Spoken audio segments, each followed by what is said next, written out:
My name is Gerri, and I was a member of the organizing committee for Walking with Our Sisters, and I want to acknowledge the other members of that team, which would be Kathy Paul Drover, Lois Little, as well as raise your hand if I'm missing you. Okay, just the two.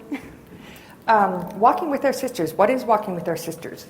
Walking with Our Sisters is a commemorative art installation to honor the lives of missing and murdered Indigenous women in Canada and the United States, to acknowledge the grief and torment families of these families continue to suffer, and to raise awareness on the issues to create opportunities for broad-based community dialogue on the issue. In June 2012, a general call was issued on Facebook for people to create moccasin tops or uppers. The call was answered by women, men, and children of all ages and races. By July 2013, over 1,600 uppers have been received, tripling the goal of 600. For over 30 years, family members, advocates, and organizations have been working on awareness to raise awareness of missing and murdered Indigenous women, and many have called for support for the national inquiry on the issue. The Liberal government, Justin Trudeau, committed to the national inquiry during the campaign of 2015. The original call of 600 uppers blossomed, and the project having received over 1,725 pairs created by a total of 1,372 artists. The uppers are meant to represent unfinished lives of the women and girls that have gone missing or have been murdered.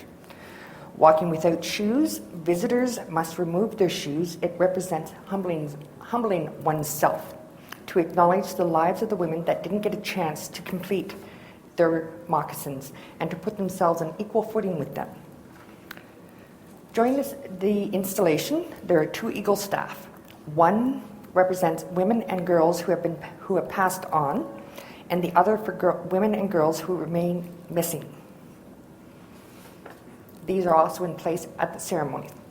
During the setup, you'll see that we had to put tape down so that we could tape down the red carpeting. Before the red carpet could go down, cedar and sage was placed. We followed traditional teachings during this and needed to smudge before and after handling the sisters. The affected family members were able to come in from the outlying communities and make offerings on behalf of their loved one.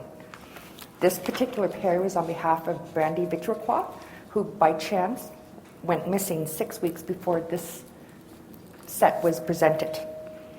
Other offerings were presented to the bundle and strictly followed feeding of the fire and pipe ceremonies.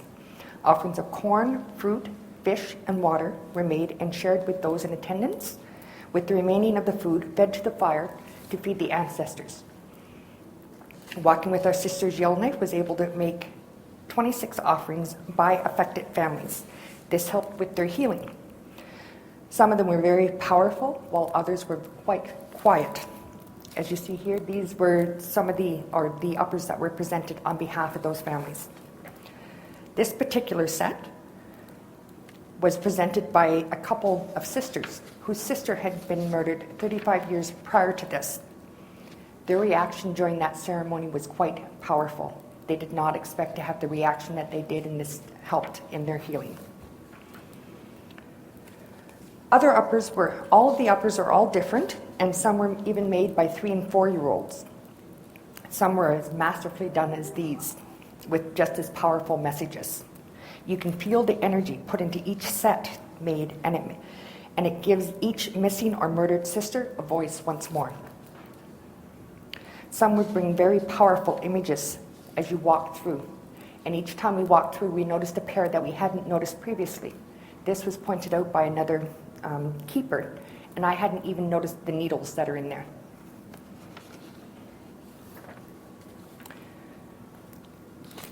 During the teachings of preparing for Walking with Our Sisters, we needed to have guidance from our elders, and part of hosting Walking with Our Sisters is that we incorporate traditional values from the region.